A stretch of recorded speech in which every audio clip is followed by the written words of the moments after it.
Hello dear students, welcome to smart knowledge. प्यारे बच्चों, आज की जो वीडियो है उसमें हम डिस्कस करने वाले हैं common annual school examination for class 11। Subject रहेगा political science. Time allowed 3 hours and maximum marks रहेंगे 80। वीडियो को एंड तक ज़रूर देखिएगा क्योंकि यहाँ से कवर करने वाले हो आप बहुत ही इंपॉर्टेंट क्वेश्चंस जो आपके फाइनल एग्जाम के लिए काफ़ी हेल्पफुल रहने वाले हैं। साथ ही आपको यहाँ से कंप्लीट पेपर का पैटर्न पता चलेगा कि आपको पेपर किस तरह से करना है, कैसे आप अच्छा स्कोर कर सकते हो और भी बहुत कुछ। ठीक है, इस वीडियो में हम करने वाले हैं हिंदी मीडियम में डिस्कस इस पेपर को, और नेक्स्ट वीडियो में हम इसको कवर करेंगे इंग्लिश मीडियम में। सो वीडियो के एंड तक ज़रूर बने रहिएगा। अदर सब्जेक्ट के जो पेपर हैं वो भी आपको यहाँ पर मिलेंगे। सो चैनल को सब्सक्राइब भी कर लीजिए। आप सबसे पहले आपको यहाँ पर दिए गए हैं सामान्य निर्देश। सामान्य निर्देश दिए गए हैं। इस प्रश्न पत्र में 5 खंड आपको मिलेंगे, A B C D and E, तथा कुल 30 प्रश्न रहेंगे। सभी अनिवार्य हैं। 1 से 12 तक बहुविकल्पीय रहेंगे, 13 से 18 तक 2 नंबर के, 19 से 23 तक 4 नंबर के। ठीक है, उसके बाद 24 से 26 गद्यांश, कार्टून और मानचित्र आधारित प्रश्न रहेंगे, और 27 से 30 जो है प्रत्येक प्रश्न आपका 6 नंबर का रहेगा। ठीक है, तो 6 अंक वाले प्रश्नों में आंतरिक विकल्प आपको मिलेंगे। So now let's start. खंड ए दिया गया है 12 अंक के लिए। निम्नलिखित घटनाओं को जो है कालानुक्रमिक क्रम में व्यवस्थित करना है और सही विकल्प का चयन आपको यहाँ से करना है। तो यहाँ पे आपको इसको किस तरह से, सबसे पहले क्या हुआ, संविधान सभा की पहली बैठक हुई, उसके बाद भारत को आज़ादी मिली थी, उसके बाद भारतीय संविधान अपनाया गया, और उसके बाद जो है भारत का संविधान लागू किया गया। तो ये सीरीज इसकी रहेगी, तो आंसर इसका सी हो जाएगा। नेक्स्ट क्वेश्चन देखिए। निम्नलिखित में किस मामले में न्यायालय ने कहा कि संविधान की कुछ बुनियादी विशेषताएं हैं और इन्हें संसद द्वारा नहीं बदला जा सकता? तो ये किसने कहा था? ये कहा था केशवानंद भारती मामला। ठीक है, उसके बाद नेक्स्ट देखिए।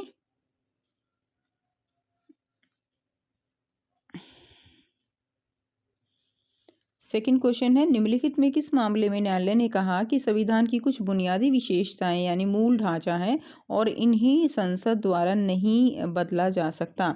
तो ये जो है किस मामले में न्यायालय ने कहा था? ये केशवानंद भारती मामला जो है, बी इसका राइट आंसर हो जाएगा।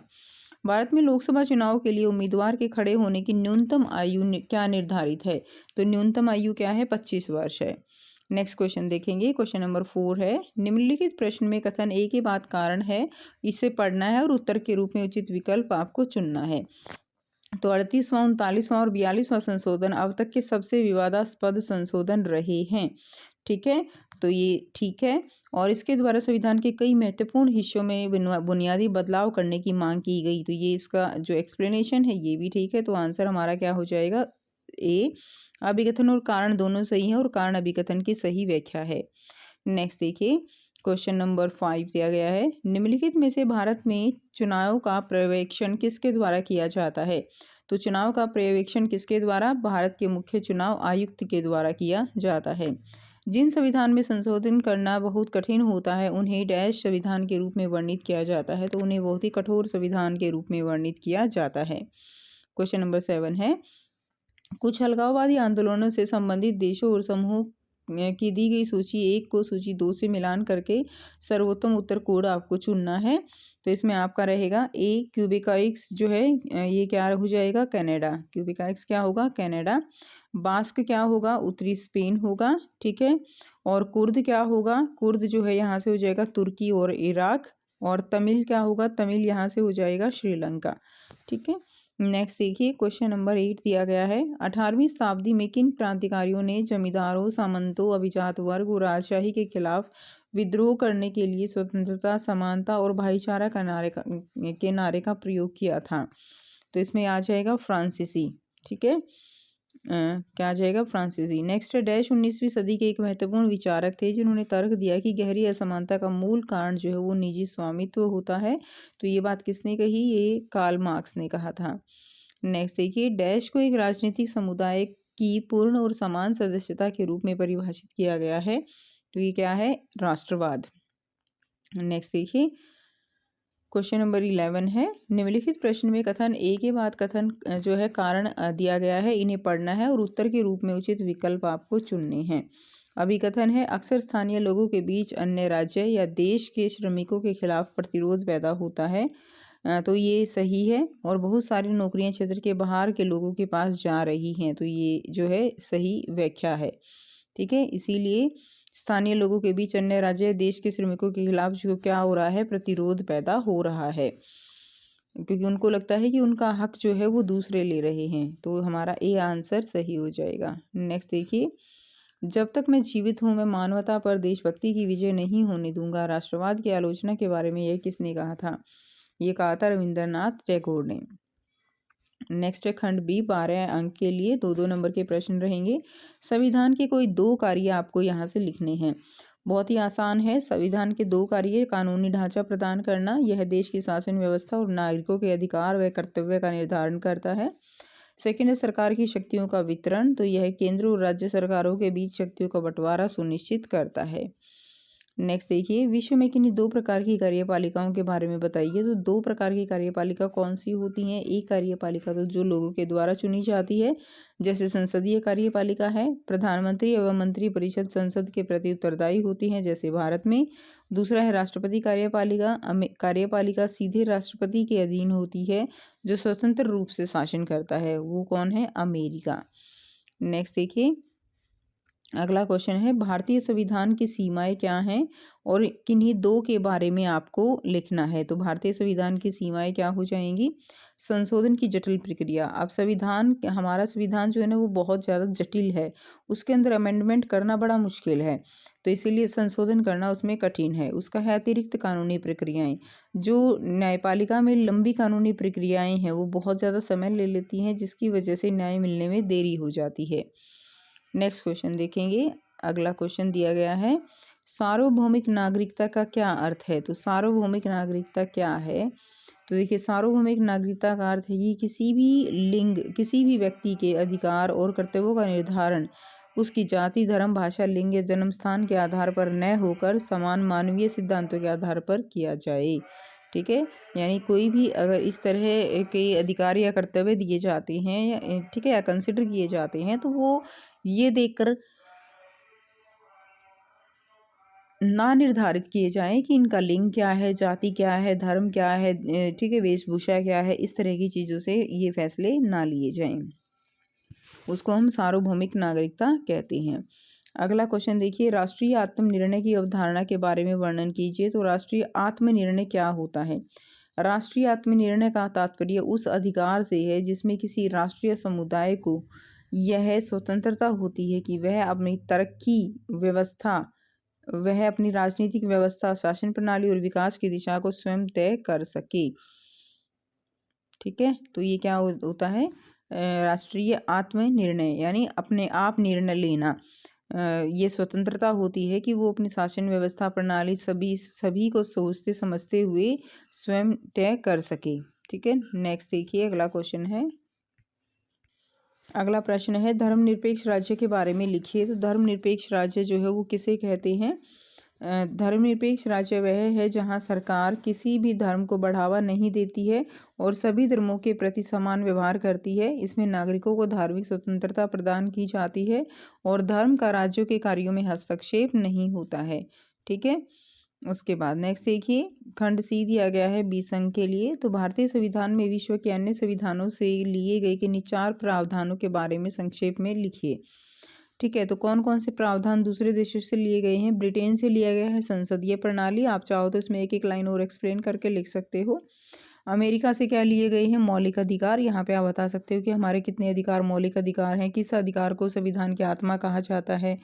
ठीक है, नेक्स्ट दिया गया है आयरलैंड से नीति निर्देशक तत्व लिए गए हैं और कनाडा से संघीय ढांचा लिया गया है। तो एक एक लाइन इसी में एक्सप्लेन कर सकते हो। उसके बाद है नेक्स्ट देखिए, चुनाव के अनुपातिक प्रतिनिधित्व की तुलना फर्स्ट पास्ट द पोस्ट यानी FPTP से कीजिए। तो इसमें आपको दोनों में अंतर करना है, सो यहाँ से लिख देंगे। ठीक है, तो FPTP और PR तो छोटे छोटे इसमें क्या होते हैं? छोटे छोटे निर्वाचन क्षेत्र होते हैं, जबकि इसमें एक ही निर्वाचन क्षेत्र होता है। हर निर्वाचन क्षेत्र से एक ही प्रतिनिधि होता है, लेकिन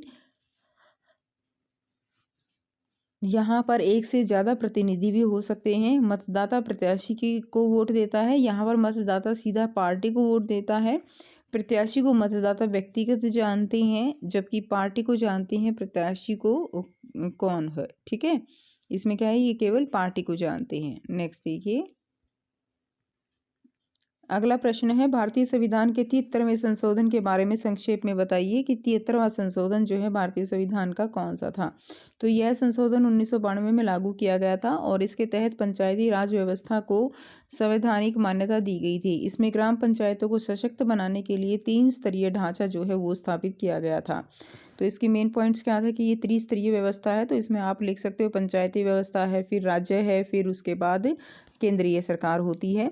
महिलाओं के लिए इसमें 1/3 जो 1/3 सीटें हैं वो आरक्षित की गई थी और वंचित वर्गों के लिए आरक्षण आदि की बात इसमें कही गई थी। ठीक है, नेक्स्ट देखिए, अगला क्वेश्चन है, राज्य वित्त आयोग की भूमिका का संक्षेप में वर्णन कीजिए। तो राज्य वित्त आयोग की क्या भूमिका थी। तो राज्य वित्त आयोग की भूमिका है राज्यों के वित्तीय संसाधनों का आकलन करना और राज्य सरकार और स्थानीय निकायों के बीच वित्तीय वितरण सुनिश्चित करना। ठीक है, ये आंसर हो जाएगा। नेक्स्ट देखिए, अगला क्वेश्चन दिया गया है, किन्हीं 2 बिंदुओं से स्पष्ट कीजिए कि हमें राजनीति विज्ञान क्यों पढ़ना चाहिए। तो हमें राजनीति विज्ञान यानी पोल साइंस जो है वो क्यों पढ़ना चाहिए।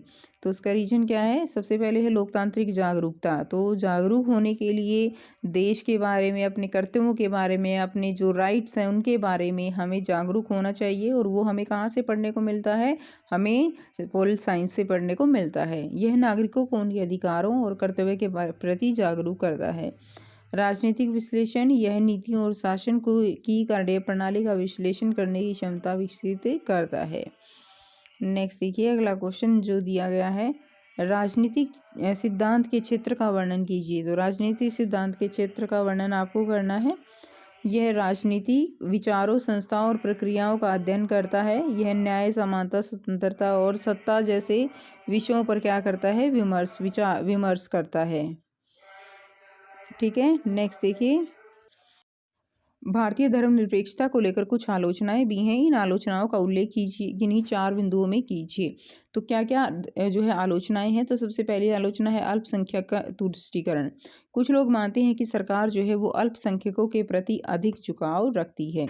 सेकेंड है धर्म, ठीक है, राज्य अलगाव की अस्पष्टता। तो धर्म और राजनीति पूरी तरह अलग नहीं है। संवैधानिक सीमाएं, तो संविधान में धर्म की परिभाषा जो है वो स्पष्ट नहीं दी गई है। धार्मिक विवाद, कभी कभी सांप्रदायिक तनाव जो है बढ़ने की घटनाएं होती रहती हैं।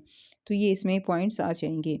अगला क्वेश्चन है, खंड डी 12 अंक के लिए नीचे दिए गए गद्यांश को पढ़ना है और दिए गए प्रश्नों के उत्तर आपको देने हैं। अधिकतर लोकतांत्रिक व्यवस्थाएं राजनीतिक अधिकारों का घोषणा पत्र बनाने से अपनी शुरुआत करती हैं। राजनीतिक अधिकार नागरिकों को कानून के समक्ष समानता का अधिकार और राजनीतिक प्रक्रिया में भाग लेने का अधिकार देते हैं। इनमें वोट देने और प्रतिनिधियों को चुनने का अधिकार, चुनाव लड़ने का अधिकार, राजनीतिक दल बनाने उसमें शामिल होने का अधिकार जैसे अधिकार सभी शामिल हैं।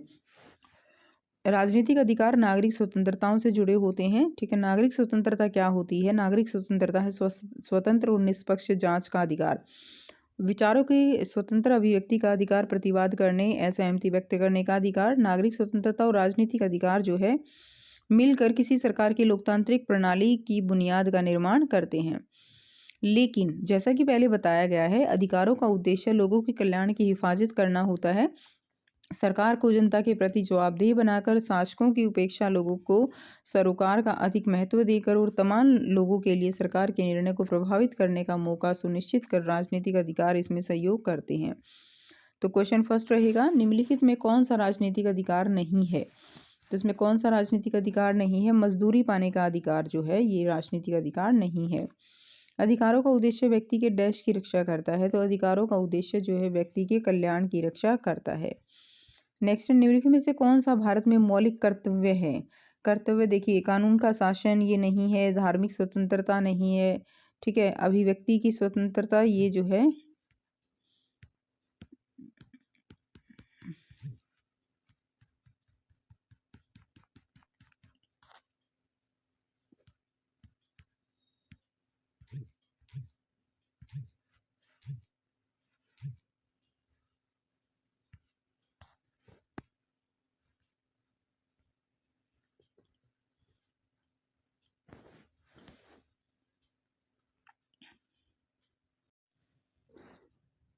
निम्नलिखित में से कौन सा भारत में मौलिक कर्तव्य है? तो मौलिक कर्तव्य कौन सा रहेगा? राष्ट्रीय ध्वज का सम्मान करना, वो क्या है? एक मौलिक कर्तव्य है।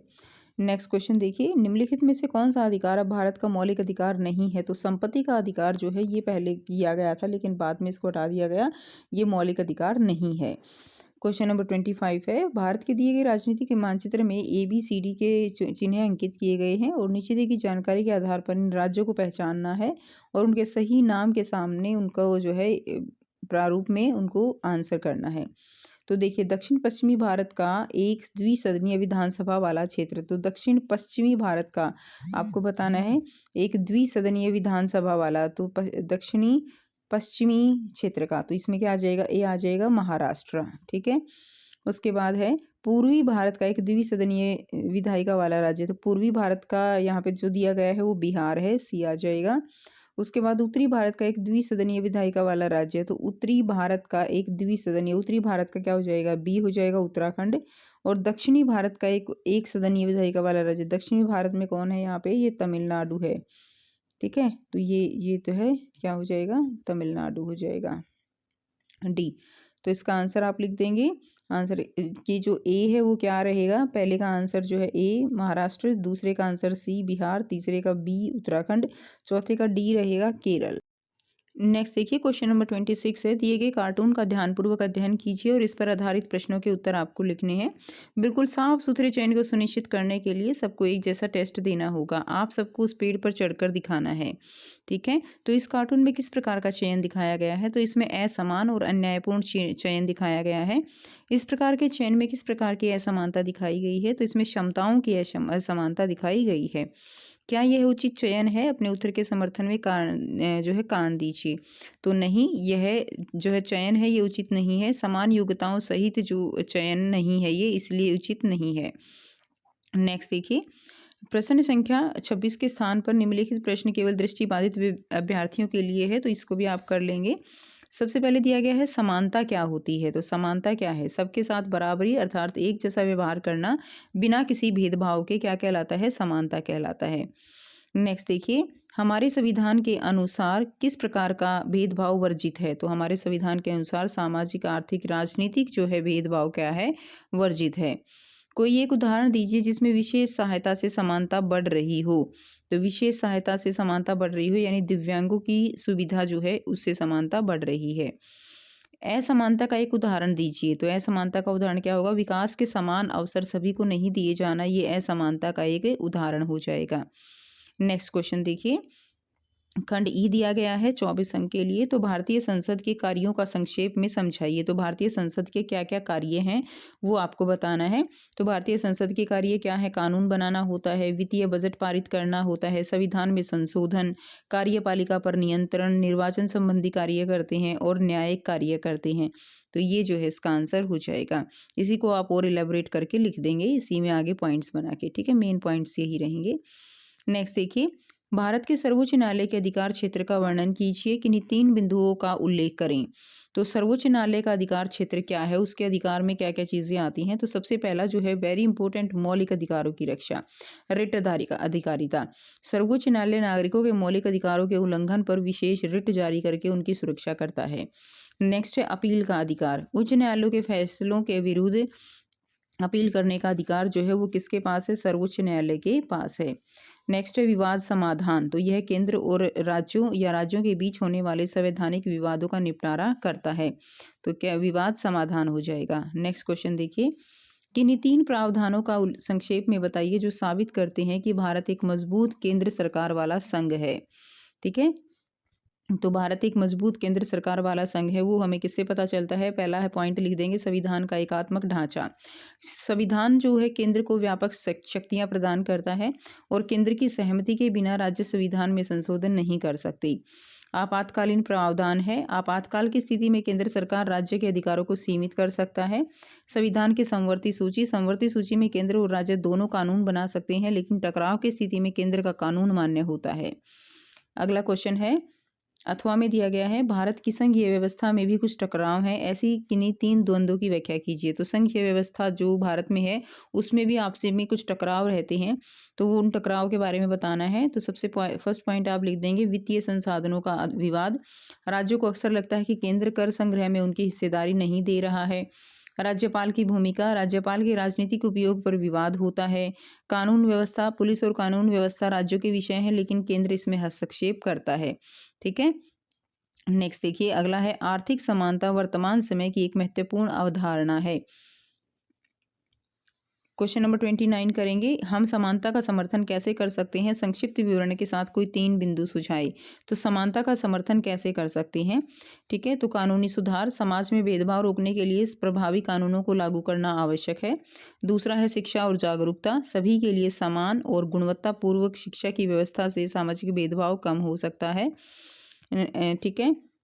उसके अलावा तीसरा पॉइंट क्या होगा? आर्थिक अवसरों की उपलब्धता, कमज़ोर वर्गों के लिए रोजगार और संसाधन, जो कमज़ोर वर्ग हैं उनके लिए, ठीक है, कमज़ोर वर्गों के लिए रोजगार और संसाधनों में बराबरी सुनिश्चित करना भी क्या है? ज़रूरी है। नेक्स्ट क्वेश्चन देखेंगे, आर्थिक समानता वर्तमान समय की एक महत्वपूर्ण अवधारणा है, इसको आपको विस्तार पूर्वक लिखना है। तो आप इनको थोड़ा सा एक्सप्लेन कर देंगे क्योंकि 6 मार्क्स के क्वेश्चन है। आर्थिक समानता का अर्थ है कि सभी नागरिकों को समान आर्थिक अवसर प्राप्त हों, किसी व्यक्ति के पास अनावश्यक आर्थिक संसाधनों का केंद्रीकरण ना हो। ऐसा ना हो कि कुछ व्यक्ति तो उनका बहुत भरपूर फायदा उठा रहे हैं और कुछ व्यक्तियों के लिए वो उपलब्ध ही नहीं है। वर्तमान समय में यह महत्वपूर्ण है इसलिए क्योंकि आर्थिक असमानता बढ़ रही है, कुछ बड़े उद्योगपति अपार धन संपत्ति के मालिक बन रहे हैं, जबकि गरीबों की स्थिति खराब हो रही है। ठीक है। सामाजिक असंतोष, आर्थिक असमानता से समाज में असंतोष और अपराध बढ़ता है। तीसरा है न्यायपूर्ण समाज की आवश्यकता, तो आर्थिक समानता से एक संतुलित और न्यायपूर्ण समाज का निर्माण हो सकता है। तो ये आंसर आप इसमें लिख देंगे। अगला क्वेश्चन है न्यायपूर्ण वितरण क्या है? जॉन रॉल्स के न्याय सिद्धांत की जो है संक्षेप में आपको व्याख्या करनी है। तो न्यायपूर्ण वितरण क्या होता है? यह संसाधनों और अवसरों को इस प्रकार वितरित करने की प्रक्रिया है जिससे समाज में सभी लोगों के साथ समान रूप से व्यवहार हो। ठीक है, तो उसको हम न्यायपूर्ण वितरण कहते हैं। जॉन रॉल्स का न्याय सिद्धांत क्या है? पहला सिद्धांत कहता है कि प्रत्येक व्यक्ति को समान स्वतंत्रता मिलनी चाहिए। द्वितीय सिद्धांत है कि आर्थिक और सामाजिक असमानताएं तभी स्वीकार्य हैं जब वे सबसे कमजोर वर्ग के हित में हों। ठीक है, यानी सबसे कमजोर वर्ग जो है, अगर उसको एक तरह से ज़्यादा दिया जा रहा है आर्थिक और सामाजिक रूप से, तो वह तभी वह स्वीकार्य है। नेक्स्ट देखिए, अथवा में दिया गया है भारत में मुक्त बाजार बनाम हस्तक्षेप की स्थिति के बारे में संक्षेप में आपको वर्णन करना है। तो भारत में मुक्त बाजार यानी तो इसमें क्या होता है कि कम नियंत्रण होता है, निजी कंपनियां अपनी शर्तों पर काम करती हैं, जैसे कि ई कॉमर्स कंपनियां हैं। सरकारी हस्तक्षेप, इसमें सरकार जो है बाजार को नियंत्रित करती है ताकि गरीब वर्गों के लिए आवश्यक वस्तुएं उपलब्ध सुनिश्चित करा सके। संयोजन की आवश्यकता, भारत में पूरी तरह से मुक्त बाजार और पूर्ण सरकारी नियंत्रण के बीच एक संतुलन बनाए रखने की आवश्यकता है। ठीक है, तो ये इसका आंसर हो जाएगा। आप इन्हीं पॉइंट्स को और इलेबोरेट करके लिख सकते हो। तो ये था कंप्लीट पेपर। आई होप सभी स्टूडेंट्स को सारे क्वेश्चंस जो है वो क्लियर हैं। आप अपने तरीके